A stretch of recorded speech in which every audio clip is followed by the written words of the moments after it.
I'd like to welcome everybody to the second edition of Inside the Cardinal Playbook, presented by the UPS store, 5510 Northeast Antioch in North Kansas City. And Coach, we've got one under our belt and played a very fine Colorado School of Mines team. And why don't we talk about last Saturday a little bit? Yeah, we made it back safe and got there safe. It was a heck of a trip. The game part of it wasn't the result we wanted, but we knew going out that that's a really good football team. They'll be a playoff team again this year, and after talking to their head coach after the game, Bob Stitt's been there for 12 years now, and he's had some Harlan Hill winners and those type of things. That's great tradition. Yeah, he's done a great job. He's the winningest coach ever there, and he told me after the game that that's the best offense he's ever had, and I believe him.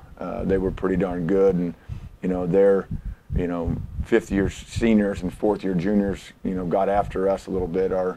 Some of our youth showed a little bit on Saturday, and our execution wasn't very good in a lot of phases. And but there was a lot of good as you watch the film, and we moved the ball very, very well. We almost had 500 yards total offense, and we didn't punt until the third quarter, till midway through the third quarter, and so we did some really good things. We just gave up too many big plays on defense, and then didn't hang on to the ball in some areas on offense, and when we got in the red zone, we've got to get 7 points, and we've got to be better there as well. Well, Coach, that hurry-up style that you saw has got to help you because most of the offenses in Division II, even high school football now, is a spread look, speed-up game. You were talking about that. We were talking before we come there, and you have a young defense. Yeah. So that is a real positive experience for them to go through against a quality team like mine. Absolutely. They do as good a job as anybody at speeding the pace up. And I thought we did a really good job with the altitude. It did start to get us a little bit. Remember, I'm a Wyoming guy. Yeah. Graduate assistant Wyoming. That's right. I understand about that. But it didn't affect us as much. And it's very smart with what Colorado Mines does. The environment that they play in when they play their home games, you're at 6,000 feet, and there's some altitude that you're going to deal with from a oxygen deficiency standpoint for visiting teams, and it makes a whole lot of sense for them to do what they do offensively and push the pace, and they do a really good job of it. I thought we handled it okay at times. We had a lot of dynamics going into it, and when you start 7 guys on defense that are sophomores or younger, and a lot of those guys, it was their first start, or some of them their first time ever playing in a college game, and then you throw in the fact that you're playing a team as good as they are offensively, and they're pushing the pace. That's a lot for some guys who haven't played college football to deal with. And I thought they handled that part of it very well. And what we didn't handle well is we gave up too many big plays, and we didn't tackle very well. And those are things that we have to do better, and we will. Again. You get into a game like that, if you haven't played, you get big eyes, and then you start to try and react, and things don't go well for you sometimes, and those are things we got to fix. Well, I think a lot of people that haven't really been around the game really don't understand. If you look at that ball game and you look at your film, what you guys are going to do this afternoon when you go over with the team, you'll notice you had a lot of opportunities for sacks and you just slipped tackles. And the speed, I think when you have a young team that's inexperienced, particularly on the defensive side of the ball, don't you think, Coach, that you can't really, in practice or even in scrimmage, really get full team speed until you actually play the game? It's really hard to simulate in practice. You do everything you can to simulate it, but it's really difficult, especially, we don't tackle our quarterbacks in practice, because obviously how important they are to our team, and everybody else is, everybody else is the same way in college and high school football for the most part. So you don't tackle quarterbacks a lot in practice. Right. And, we didn't do a very good job. We had some free runners on some third down, and we got the quarterback wrapped up, and we were trying to knock the quarterback down instead of getting him wrapped up and waiting for the cavalry to get there and just getting him on the ground. And he stepped out of 4 different times on big third downs, extended the plays, and 3 of those drives turned out to be touchdowns. And, those are things that we have got to get better at. And we will. We've been good on defense here in the past, and we will. You've actually hung your hat on this. Is actually a more athletic group as a whole than we've had in the past. We just don't have, the experience that maybe we've had in the past with playing older guys. And we've got a handful of older guys on the defense, but when you're playing 7 or 8 of them that aren't, then you're going to go through some growing pains, and we're going to be just fine. And I know people saw us the other day and probably went, hey, that's not a defense like I'm used to seeing here. And not that we've been great here, but we've been pretty solid defensively here for several years, and we're going to be there again. We've got to start to grow up a little bit, and we've got to execute better, and and that falls on me in all phases. I've got to do a better job of making sure I can do everything I can to speed up their timeline, and we're working on that. Well, let's go to the positive side of it. And offensively, you guys were answering the call back and forth. I mean, you talked about your yardage and stuff. There were several players that played well. Why don't we talk a little bit about the offense, because I thought that was a pleasant surprise. You know what? That's going into the season, and people have asked me, hey, what are you going to be? How are you going to be this season? I said, well, our strength's going to have to be offensively this year because of the guys we return over there. Right. On the offensive side, different than the defensive side, we actually return 6 or 7 starters and some guys have been playing for a couple years, and the maturity showed a little more over there. Not having to punt until midway through the third quarter in your first game of the year is a huge plus, because as you know, the punt team, how important that is to what you do and how many bad things can happen on that if you don't do it well. You hate to go out and go 3 and out your first series and have to punt and put that pressure on your punt team, and because those are big plays if they don't go well. But offensively, I'm really proud of how well we moved the football, and how well our quarterback managed the game. We put a lot on him, and he did a tremendous job. There's 2 or 3 things that he'd like to have back, or 2 or 3 throws he'd like to have back, and 1 or 2 protection things, or 2 or 3 protection things that I know he'd like to. Maybe if he had it over to do over again, he'd change it or make a little different call there, and but.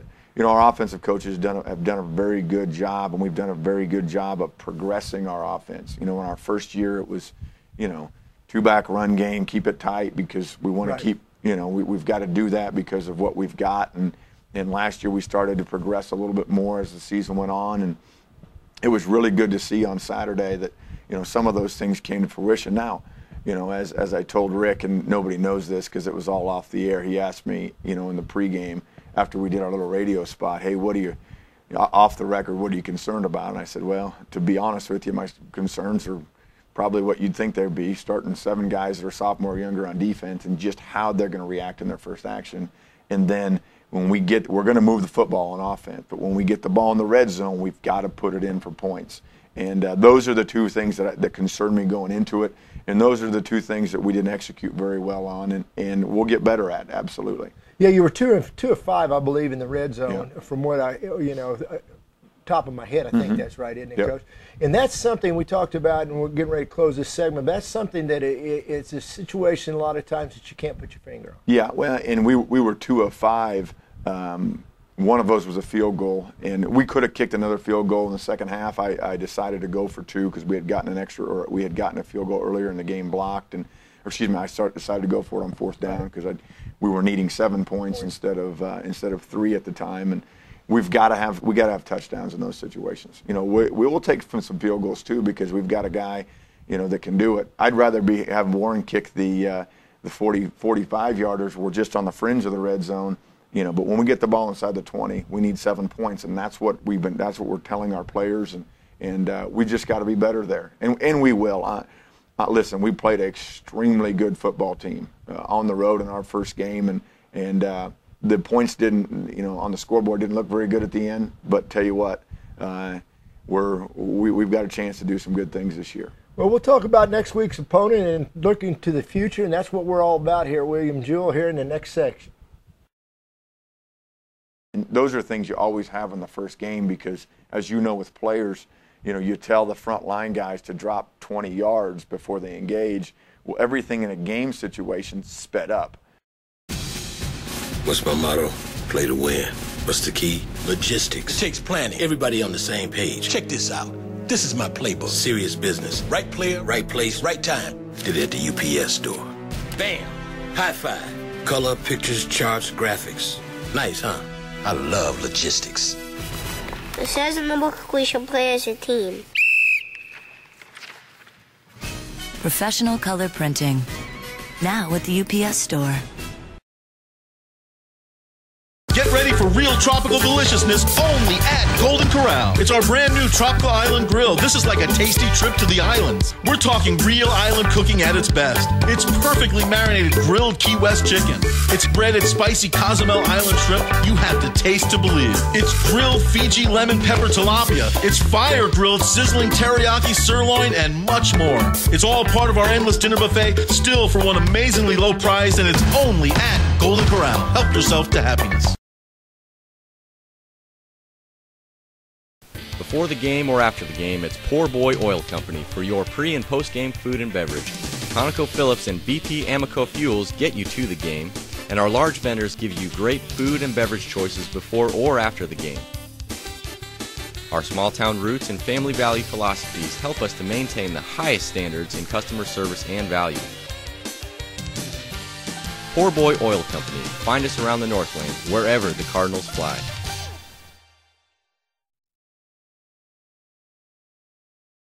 Well, we talked about offense, we talked about defense, but again, red zone. You know, I'm sure for the fans out there, I guess my question, probably a lot of Cardinal fans want to know, what's the answer to the red zone? Now, I'm putting you on the spot. This is the first time probably in the 2 years we've done this, because, you know, I don't know as a coach. I've told you, with the teams I've coached, it'd be 80, 90% some years, and some years 30 or 40%. And people don't understand there's really no magic wand. Why don't you talk about it and answer your question? Anybody out there listening, you might want to. What's your approach going to be on red zone? You know what? You asked, what's the answer to the red zone? And if I had a really good answer for you, I probably would be coaching at the highest level, maybe a head coach at the highest level, because I'd have some answers that none of us really have. You'd be driving a lot of Cadillacs. Right. Well, yeah, maybe. I don't know. Probably. But, you know, in my opinion, it's got to be about confidence and knowing when you get down there that you are going to score. Finish the deal. That you're going to finish it every time, and that's a growth thing as well. Right. Again, we haven't been great in the red zone for a while because we're a growing team, and I think all of that comes in steps. I don't think we're far from doing that. We had some plays in the red zone that the other day that were this close to scoring. And that's literally. The difference. I mean, it's like playing golf. On a You're swing, that close. Yeah, swing pass to Phil Ancar, a fade to Johnny. Right. He almost reaches over the guy and pulls it in. It's those little things. So you don't want to overthink it. Right. You don't want to then it becomes a mental block. Yeah, exactly. To me, it's a confidence thing. Right. That we know every time we step inside the 20-yard line that we are punching that ball in the end zone, no matter if it's on the ground or in the air or with the quarterback or however it is. That's what it's got to get to, and we'll get there. Trust me. And we're really not far away from being there. We just got to execute in those situations when we have the plays to make.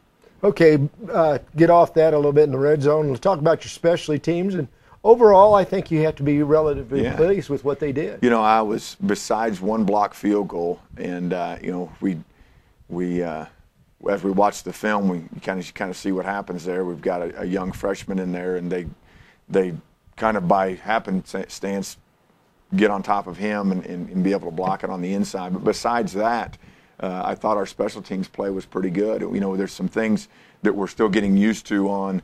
Up there, the ball carries a lot, and because of the thin air, kickoff, it's really return, a huge difference, and some timing things there. And those are things you always have in the first game because, as you know, with players, you tell the front line guys to drop 20 yards before they engage. Well, everything in a game situation sped up, so they start running down the field. Oh my gosh, I got to engage now, and they're only at 10 yards. Mm-hmm. Now they've got to maintain their blocks for longer and those things. So those are things that they had the same problems with their kickoff return, and those are just timing things that you get worked out early in the season. Our punt team was good, really good. Warren, punted our first one, and then we had a chance to get Zane his first college snaps ever and college punts ever, and he kicked the heck out of those things with huge hang time. And he's got good ability. You know what? He's going to be just fine. And another guy who'd never played in a college game before and got him in there, able to do some things. And Warren, had a nice field goal for us. And our kickoff team was pretty good. And so special teams, if I were to say, where one of our stronger suits was on Saturday. It was in special teams and the way we move the ball on offense. We got to score more points there when we move it like that. But those are our positives, and I'm proud of the way we're working and coming together on that, because what people have to realize is, as much youth as we have, that means all those youth that's playing on defense and the handful of youth that's playing on offense, those guys are also playing on special teams. So these are their first snaps of college football, a lot of them, in those phases. And, in special teams, we probably did the best job of that, because, as you know, special teams is you get one shot. It's not a 3-play drive or a 10-play drive on special teams. You get one shot. And young players, when you get one shot, you got less time to think about it. Right. Let's just go do it. Right. And we did a lot better job there. Well, don't you think overall, though, this year you have better team speed, and it really shows on your specialties team? Absolutely. Our team speed has gotten better every year, and it should continue to get better. Are we where we want to be? No, but we're closer than we were a year ago. And so important on specialty teams. Absolutely. And we're going to see a team coming up this weekend that can really run, and we're going to see a lot of team speed from. So, I don't know if we can quite match their team speed, but hopefully we can match or exceed their effort. Well, the thing is, it's the same thing we learned from, real quickly before we go to the next segment, from the playing Pitt State last year. Mm-hmm. I personally don't believe that you're ever going to get where you wanted to here at William Jewell and get in the playoffs until you play playoff teams. And, you start off with Mines, perennial power. I mean, always, NCAA playoff team. Mm-hmm. Missouri Western, right there. He plays probably in maybe one of the best, if not the best conference in the country.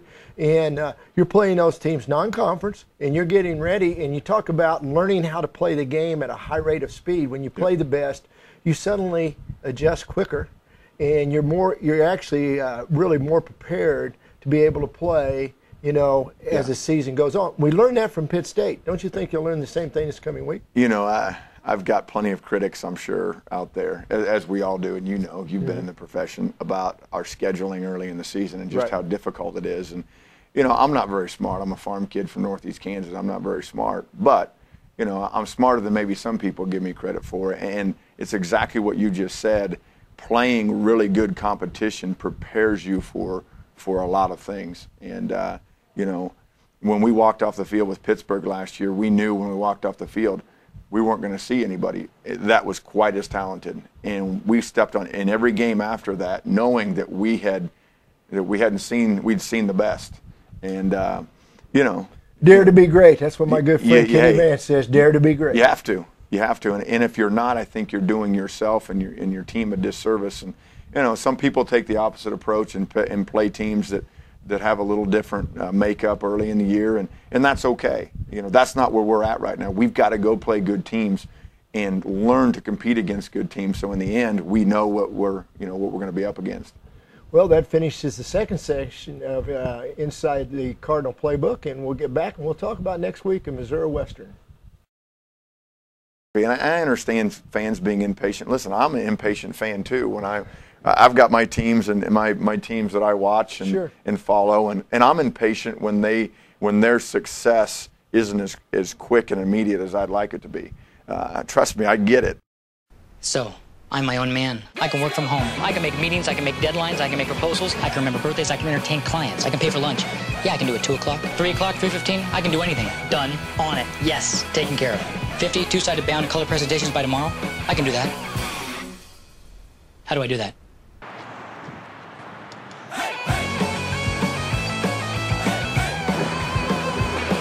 I love logistics.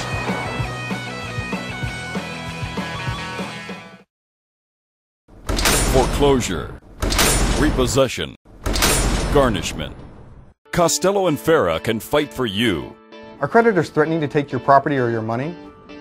My office has helped thousands of people in the Kansas City area protect their assets through debt reorganization or bankruptcy protection. Call my office at 816-505-HELP and see if we can help you protect your assets and get you back on your feet. The attorneys of Costello and Farah, lawyers who will fight for you. Call 816-505-HELP today. My name is Jesse Limekeeler, CEO of Belvoir Winery. We provide a unique experience in that it's a historic building. We allow people to bring in their own caterers to have a nice formal sit-down meal or something that's social and very casual. We have a lot of the original door frames, the doors themselves, the windows, some of the original windows with the wavy glass are still in here. The wood floors, the tile floor entry is original as well, which is actually directly into the concrete. Belvoir Winery, 110 years in the making. Well, I probably will say grow up week when we played Missouri Western. One of the better teams really in Division II in the country. Yeah. I had the opportunity, I've actually probably seen them live since you have. I saw them play Northwest Missouri State in the playoffs last year. And they're a fine football team. They've got a lot of experienced kids that are 4-year, 5-year seniors coming back. So why don't you talk a little bit about the Griffs? Yeah, they are talented. And when I say talented, I mean I think they're probably going to be ranked 6th in the country this week when we play them. And athletically, they're better than the team we just played last week. I mean, they're a good football team. They'll go, if they wanted to schedule it that way, they could go out and play a bunch of, Division I AA or equivalent type teams and fare very well there, I think. And, well coached. I've known Coach Partridge for a long time. He's been there since, I want to say, 1997. And, several guys on his staff are good friends of mine. And so I know they're well coached. And they're going to play hard, and they're going to be playing at home, and they've got a lot of things going right for them right now. And, it'll be a huge challenge for us. It'll be a huge challenge for us. What I'm looking at going into this game is how much will we grow between and how many of the issues can we fix and correct from last week going into this week. Basically what you're saying is you want to see improvement in all 3 phases of the game. We need to, and that's progress, and that's progression, and that's what we need to see, and that's what we're going to be coaching very hard this week is, correcting mistakes. The effort has not been an issue here, as far as guys playing hard. Now, in last week's game, late in the game, the altitude and some of those things and the pace of the game defensively got to some of our guys a little bit, and they were just, couldn't quite catch their breath and that sort of thing. But the want-to has always been there. That's one of the things that we haven't had to work as hard on here, even though you continue to, try and push for more effort. It's the execution things and, the growth things from that standpoint with the young teams that we're going to be focusing on going into this week. And, as we talk to them all about, it doesn't really necessarily matter who you line up against. It's about what you do in our scheme. And if you do your responsibility, all 11 guys in our scheme, what we line up against doesn't matter as much, all right? Because we need to be gap sound and zone sound and blocking sound in our schemes, right. And sound in our route concepts and our protections and all of those things. And then, same thing on, special teams. There's a scheme that lines up against a bunch of different looks. If you're good in your scheme, if you're good at what you do, then you got a chance to be in a lot of games. And we've just got to get better at what we do in some of the phases right now. Yeah, I think that a lot of people, and obviously it's all about winning and losing. We all know that. But, when you really look at the total picture of what you're trying to do here at William Jewell is build a program. Mm-hmm. And you're not afraid to play the best. And you're going to play the number 6 team in the country. So you want to go in thinking you can win the ball game, or you shouldn't even go up there. Yep. And I know you believe that, and your kids believe that, and I think that's what you just explained. Yep. But I think there really is an importance of improvement, like you pointed out. And sometimes people, particularly fans, have a hard time of being patient and look for that improvement. And I think you as a coaching staff have approached it the right way. I've been at your practices, I do your games. I've never seen the effort's always been there. Mm-hmm. I mean, that's a credit to you and your coaching staff. No, those things have to be if you're going to progress. And we'll all get to the end of the week, and we're going to plan on going to Missouri Western and feel really good about our chances to win. You bet. And if we don't get on the bus. If we don't have those feelings, right, then I'm in the wrong profession. Absolutely. And our players are playing the wrong sport. We'll be very confident on Saturday when we head up the road, and we'll feel like we're going to get up there and get after them. And you never know what happens. That's stranger things have happened, and I think our players will believe that, and I'll believe that. And right now we've got a bunch of things on Tuesday, Wednesday, Thursday that we've got to get fixed internally as far as just execution. And it has less to do with Missouri Western and more to do with us. In reality, that's every week. Right. We don't talk about that. And, you know, and I understand. Well, I think that's our point in this segment. Exactly. And I understand fans being impatient. Listen, I'm an impatient fan too. When I've got my teams and my teams that I watch and follow, and I'm impatient when their success isn't as quick and immediate as I'd like it to be. Trust me, I get it. And so the critics that are out there, and I understand all that. It's, you know, I don't worry about that stuff as much because I see things every single day, you know, in 16 and 18-hour days, and what exactly where we're at and what our progress needs to be, and you know, and we're going to be in a good place. Just people have to trust me on that, and wait and see what's about to happen here over the next 8-10 games, and you know, I'm excited about what we have, and I'm excited about our athleticism and the kids' approach, and we'll be ready to go this weekend. Yeah, I think greatness is not a sprint, it's a marathon. Absolutely. You know, I don't think there's any question about that. And you're building a program. But I really respect what you're doing here, Jewel, because you are playing the best. The kids do have a measuring stick. And they know, you know one thing, people you never fool is kids. Yep. And they know the situation where they're going. And when they do get in their conference, they're going to be ready to play.